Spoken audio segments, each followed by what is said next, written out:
Usually my class is really loud and you can hear me. Okay? All right, I told these gentlemen who teach 250 people on a regular basis that's what we're going to do today. Unfortunately, but fortunately we have an amazing crowd today. And thank you so much for coming out today. Obviously, this is near and dear to my heart. I want to tell you a little story before I introduce the two gentlemen that I've asked to speak with me today. I got a call earlier this week and someone said, why are you hosting this event, Councilwoman Farrar? Why are you doing this? Is it to tell us that you're going to run for re-election this coming May? Well, the answer to that question is yes. Yay! Thank you. But that's not why. I wanted to do this event since I was a little girl. And I want to tell you why. When I was a little girl, little girls get their first dolls.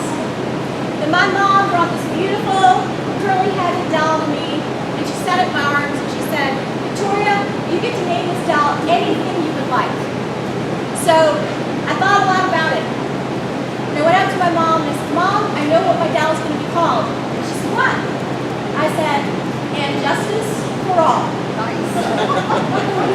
And my mom looked at me and said, honey, don't you want Jane, Mary, Joni, Kate, something? I'm like, no, Mom, those are ordinary. I want my doll to have an extraordinary name. And one of the most extraordinary things I've learned is in my 40 years of life was Pledge of Allegiance. And the thing that meant the most to me in that Pledge of Allegiance was the And Justice for All statement. And so my doll deserves to have what everybody in the United States deserves to have, and that's a justice for all. And so that 4-year-old grew up and met a professor in her college career. And the professor looked at me and said, Victoria, you went down the pre-med track and you didn't really like that. You're going down this pre-law track, but you know what? I see something different for you. I see that you could be an educator. Now, I'll be honest with you, at 19, when someone said that to me, I thought, gosh, I'm the biggest nerd ever. L on the top, I'm the biggest nerd for you. Can't do that. But at that moment, that mentor, Sid Jennings, said to me, you can be an educator. And I said, well, why an educator, Sid? And she said, because education is the great leveler in our society. Education is the way up, it's the way through, and it's the way to the next. And so I became an educator. And so, my last journey on my story to today was my wonderful husband. I walked in one night from one of those community meetings for, 1998. We moved here to this beautiful community in Arlington, Texas. And we love the Dream City of Monaco because, there's this little girl in me saying, why and justice for all. And I came home one night and I said to my husband, you know what? I just don't understand why we do it this way. And I don't want to hear people say, just because, or that's the way we've always done it. And you know what my wonderful sage husband said to me? Isn't it you, Victoria, who have for all the years you taught E.T. Arlington, said roll up your sleeves and go make a difference to all of your students? Haven't you said those words? Isn't it about time you roll up your sleeves and go make a difference for this community? Get off the sidelines and get on the field. Ladies and gentlemen, that's why I humbly stand before you as your Arlington City Councilwoman, Place 7, at large. It's been my honor for the last year and a half to do so. That comes today. That's why, ladies and gentlemen, we're here today, because today is a celebration of exactly who we are as a nation. Today is the 230th birthday of our U.S. Constitution, and please do not leave here without your copy Constitution. Because not only does this Constitution have statements about what's in the 4-page document, can you believe a 4-page document has governed this society for 230 years? But in the back it also tells you a little bit about why we commemorate September 17th each year as Constitution Day. And so today is the official Constitution Day, although in the United States we are commemorating, our schools and legal functions are commemorated tomorrow. But today, being the purist that I am, we had to have this celebration today. With me are two amazing people who have been in my life journey. This gentleman I met at a little science conference.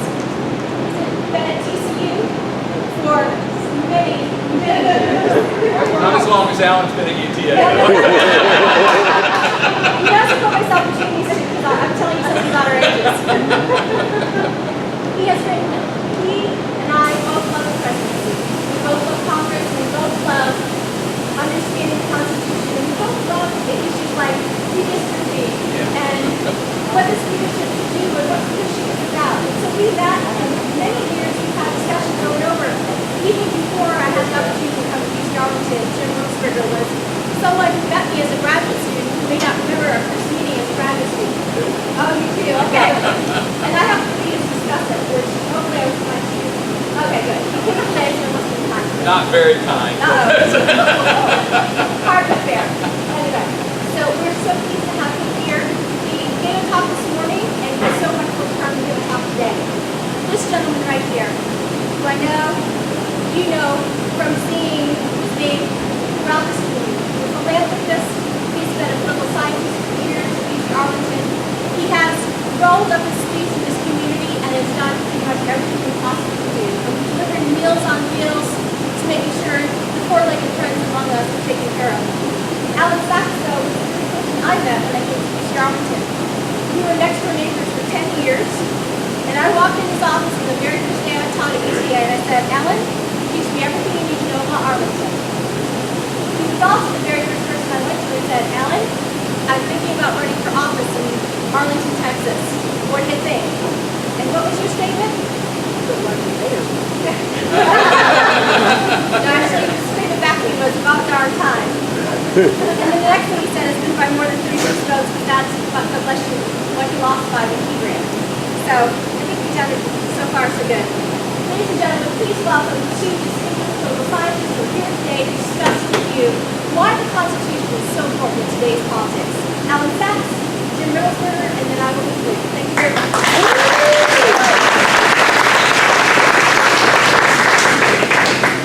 This is a perfect setting. I have to speak very low here.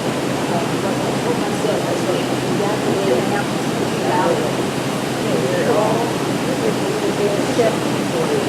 Alan, can you speak up louder, please? If you can.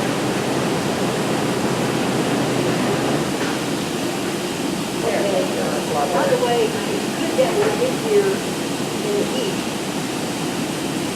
because they met in Philadelphia in the summer of 1787, and it was hot, and there weren't any fans. You can imagine that. I guess they could lift up the windows that were in it. When they first came to Philadelphia, I'm fascinated with this. Philadelphia was a city of what, about 25,000 acres of time, 20,000 dirt roads. And when they came into Philadelphia, they went past a prison, a jail. And the prisoners there hooted at him and shouted at him. They did not applaud. Oh boy, here comes our founding fathers.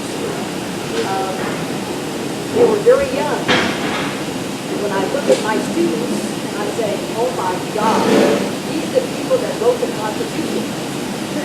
They were in their early 20s, except for Benjamin Franklin, who was older than I am.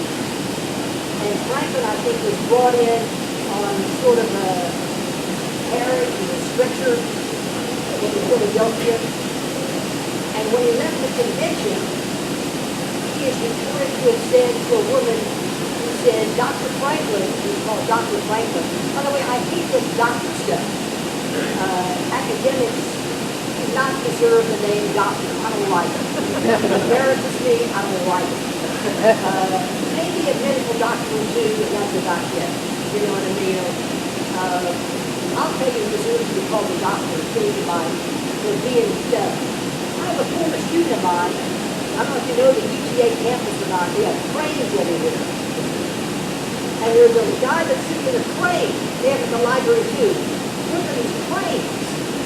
And 1 inch, and they can destroy everything and waste, I don't know, hundreds of thousands of dollars. That guy deserves to be called doctor. He's doing something. He's doing something. I just talk. And I sincerely mean that. And that's why I try to be involved in a lot of other things, I'm just a talker, and occasionally a writer. I like people that do things. Anyway, the men that went into Philadelphia, they were talkers, and they were writers, and they were very young. And when Franklin left the convention in September of 1787, it was very hot that summer. When Dr. Franklin left, a woman is supposedly came up to him and said, Dr. Franklin, what have you given us? And Dr. Franklin is supposedly replied, we've given you a republic, madam, if you would need it. Not a democracy, a republic. I know none of you are going to like that, but that's what it was. We are constantly shifting this country into a democracy, which is not what the founders would have wanted. But we change, we amend the Constitution, we have 7 articles, 27 amendments. The word democracy never appears in the Constitution. The word republic does. It says that if there's going to be a domestic uprising, the federal government has a right to come in to help the states put down the uprising. Isn't that interesting? Which shows you that they didn't really trust their fellow man very much. I don't either. So in that sense, I'm in sync with the founders of this country. There were 56 men, 56. All of them very young, except Franklin. All of them very wealthy. All white men. About a third were slave owners, to give you an idea of what it looked like at that time. By the way, I was passing the UTA ballpark today, coming over here, and they're having something over there, always having something. There was a bus from, I think, Hill Country, Hill County, and maybe they're playing something, and it said Rebels. And I wanted to get out and say, don't you know what's going on? Take that off. But I didn't do it, of course. I talked a good game, and that's about it. Anyway, that's true. These were interesting men. They had nothing in common with the average American of the day, or very little. These were very educated men. The average American, some of them were illiterate. The population of the country was around 3.5 million. Approximately a third were slaves or indentured servants. A lot of white people were indentured servants. All along the east coast of the United States, that little sliver on the east coast. The west was out there. Indians, buffalo, bison, and of course we take care of them later, as everybody knows. That was our westward expansion. That was our real colonialism, was to the west. Eventually, later on, South and Central America. But that was the climate in which they existed. Why did they meet in Philadelphia? They met there because they genuinely were afraid this country could not exist. Remember, they thought the country was going to bust apart. They were not confident at all that this thing called the United States of America was going to last. And so, they met there because the Articles of Confederation had failed, as I think a lot of you know. And there were riots breaking out everywhere. Shays' Rebellion was just one of them. There were many Shays' rebellions. And remember who Daniel Shays was?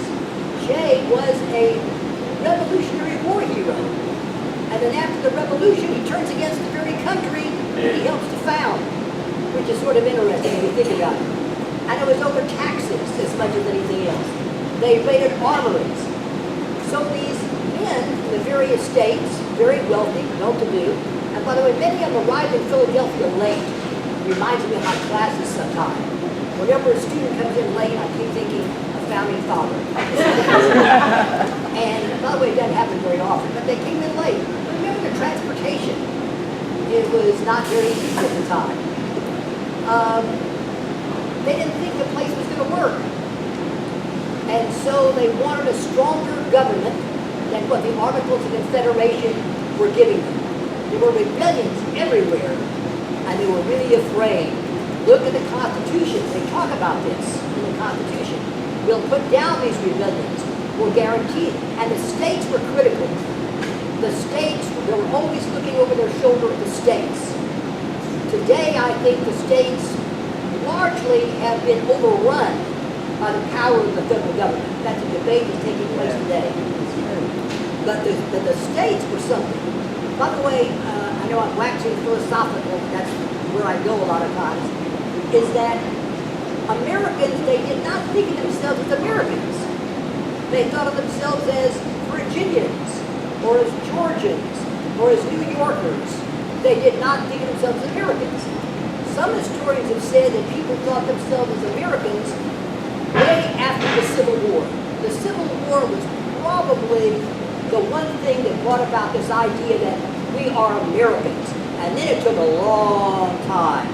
Because I remember when I first came to Texas, I was born in Oklahoma. I speak rapidly like I'm from New York and New Jersey. I am not a New Yorker or anything like that. Or from New Jersey. They speak much too rapidly for me, and I don't like it. But anyway, came down here and I saw license plates saying secede. I really remember, that's many years ago. I saw the rebel flag on a bunch of pickup trucks rolling down Cooper Street. It didn't happen every day. That was a climate in which I got to. And by the way, I also had relatives who lived in Mississippi, Meridian, Mississippi. I don't know if any of you know Meridian, Mississippi. And as a kid, I was a sarcastic little kid, and I'd go down there and my relatives would say, That's good. Sorry guys, I know it's really hot. that's I'm great. so sorry. That's great. Oh, wow. That's good. great. Come in 2 weeks, it'll feel great. Yeah, really. Anyway, no, close it with you. Alan, Belay that order. Belay that order. Let's get in the spirit of it. Alan, you're outnumbered. We're belaying that order. I got it. I'm always outnumbered. Anyway, that was the atmosphere in which they met. They gave us 7 articles. There were no 27 amendments. And by the way, I would argue one thing. As important as the Constitution is, what is more important is culture and tradition. That is the bulwark that keeps the Constitution afloat. Without that, the Constitution would be just mere words. Think of it. Many countries around the world, they have constitutions too. And they sound real good, and it means nothing. It's a culture and a tradition that keeps it afloat.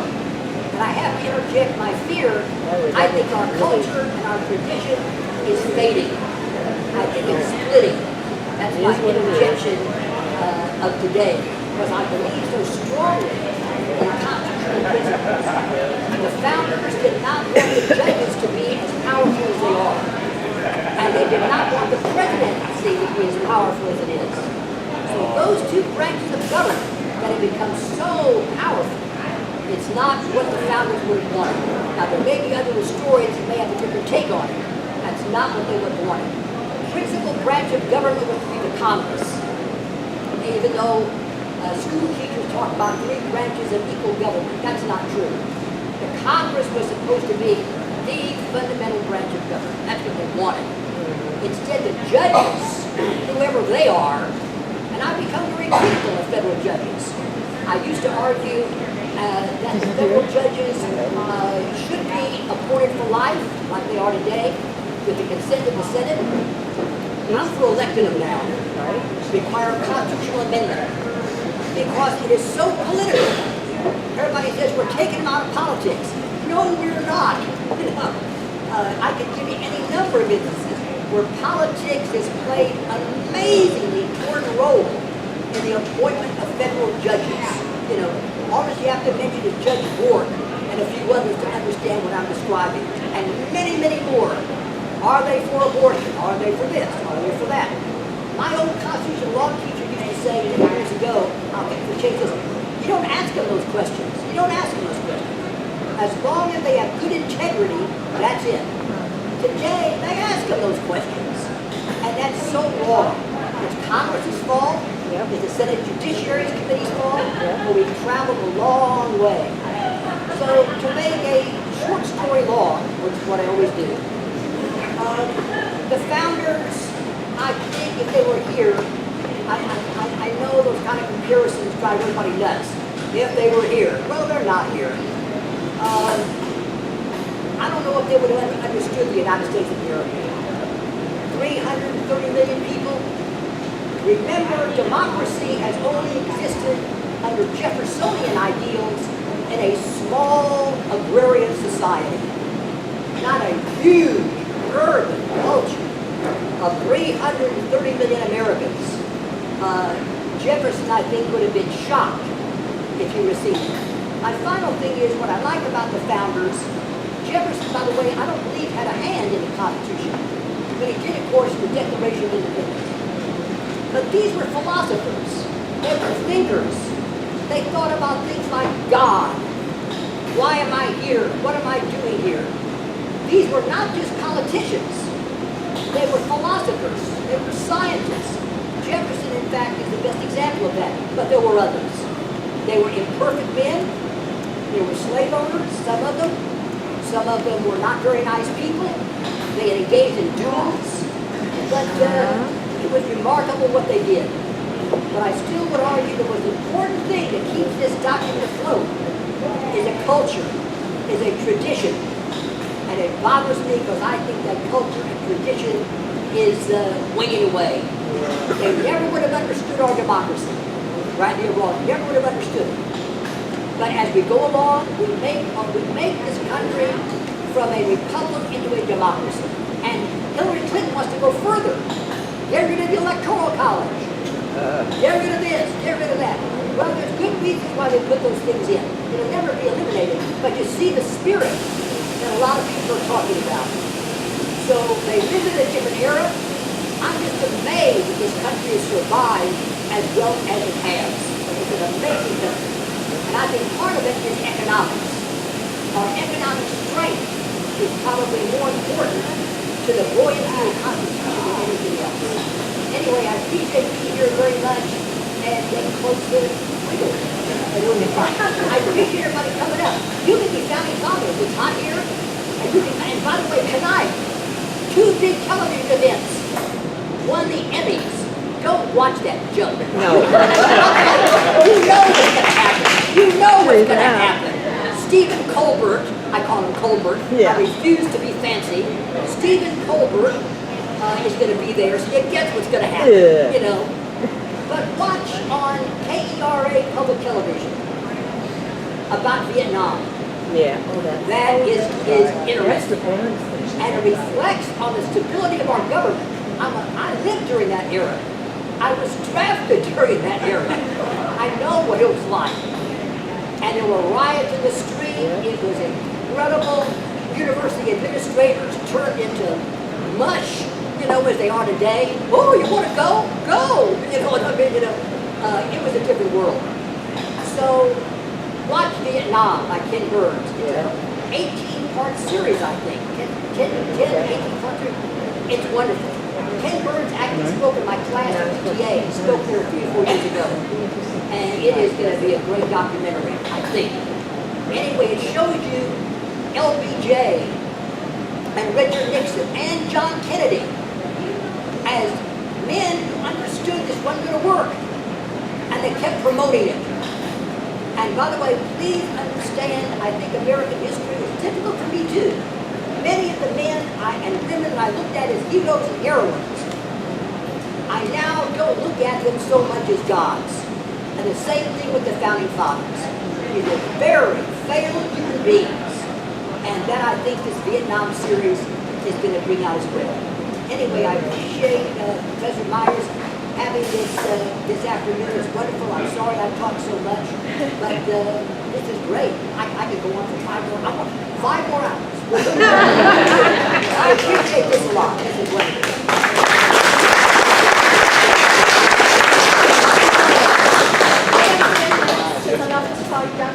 Yes, that's right. Don't call me doctor after that. By the way, if you believe in democracy, real democracy, let alone. And in fact, that's of course, one of the things that political scientists all know and have known for 40 years is never talk after Alan Sachs. I don't know why Victoria did this to me, but she did. Anyway, No, I greatly appreciate that, and it's interesting. I can pick up on a couple of things that he said to move in a different direction. Because Alan was saying he had relatives from Meridian, Mississippi. My grandfather was born in Meridian, Mississippi before the Civil War. And that's on my father's side. On my mother's side, my relatives are Norwegian Lutherans, you know, from Minnesota. And so, you know, my family was fighting each other during the Civil War. So it's I always like to point that out because in many ways I'm a microcosm of America in that sense. I'm going to take a very different tack from what Ellen did, which is not to suggest that I disagree with anything he said. I agree with most of what he said. Not all, but most of what he said. I think it's important for us to understand the document of the Constitution. And I'm going to be very brief here, but it was a practical document as opposed to a theoretical document. Dr. Allen pointed out correctly, Thomas Jefferson was in France when the Constitution was written. James Madison was writing letters to him all summer long telling him what they were doing in Philadelphia in the heat. But Jefferson wasn't there. It's one of the greatest accidents of American history. Jefferson would have been miserable at the Constitutional Convention because Jefferson liked to think about big ideas.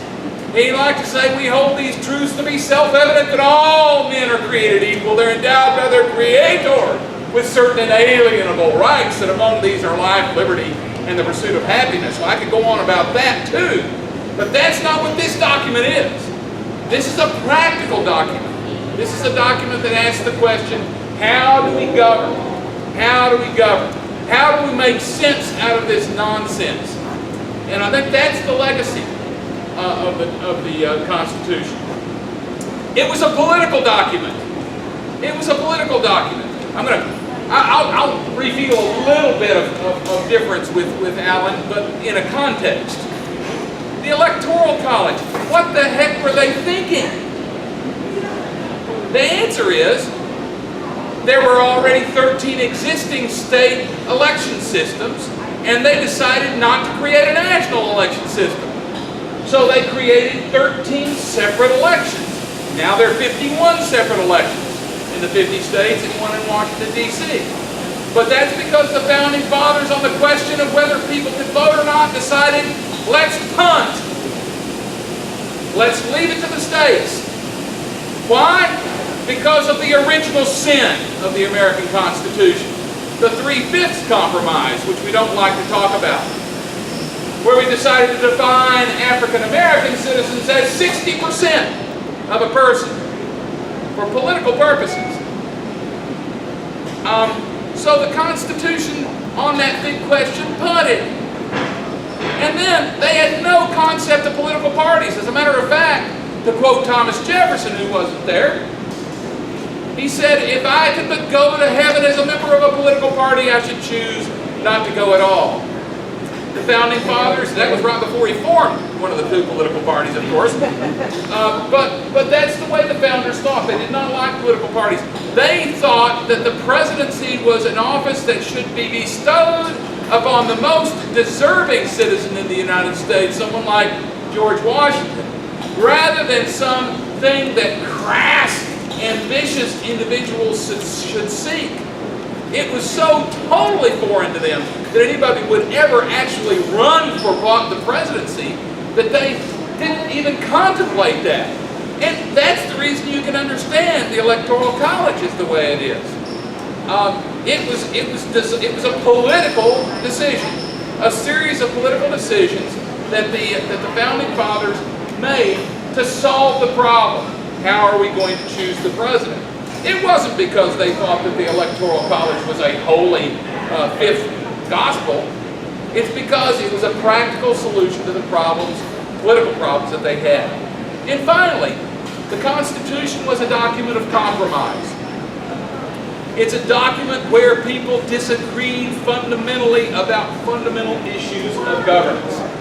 Alexander Hamilton gave the greatest speech. He spoke for about 4.5 hours in June of 1787. And Alexander Hamilton gave this great speech that one commentator said was admired by all and agreed with by none. Hamilton believed in a much stronger central government than the government that was created. I think Hamilton would not be at all disappointed in the Constitution as we see it today. But it's important for us to remember it was a practical document, it was a political document, it was a document with a series of compromises. There are some things in the Constitution that are without question antiquated. In my classes, I point out that the Founding Fathers never envisioned an Air Force. They said we could create an Army and a Navy, but they never envisioned an Air Force. What was wrong with those people? Right? And I use that as an illustration because there are so many things in the Constitution that are 18th century devices, things that were created in the 18th century. Probably the biggest challenge of the Constitution in terms of its absolute design is the notion that the Founding Fathers envisioned war as something that would happen between nations and something that would be slow enough that Congress could have deliberations about the intent to declare war, and that the President then would conduct war after Congress had declared it. It's at this point that I always put up a picture of Sam Rayburn from Bonham, Texas, signing the last declaration of war in December of 1941. We haven't had a war since then, and in all likelihood never will. And the tension that the Constitution sets up between the President and Congress is something of the 18th and 19th centuries. The Founding Fathers simply didn't envision a war on a concept, terrorism, where we have presidents who stand up and say, we're not at war with Iraq, we're not at war with Afghanistan, we're at war with terrorism. That's just a completely different form of conflict than the Constitution envisions. And that's not to suggest that the Founding Fathers weren't brilliant men. It's to suggest that the whole nature of conflict has changed, and the Constitution doesn't help us there. And that's something that I think we have to just acknowledge about the Constitution. So what is it? If we're going to talk about something that's eternal in the Constitution, what is it? I would argue it's James Madison's great insights. James Madison's great insights, and of course, he was the man who came with the plan, the Virginia plan, that framed the entire Constitution. And Madison understood human nature. He not only understood what we call contract theory, which the Constitution is. The Constitution says that people will give up some of their liberty to the United States in order to accomplish problem resolving, dispute resolution, and the pursuit of common interests. But in return, the government has a contract with the people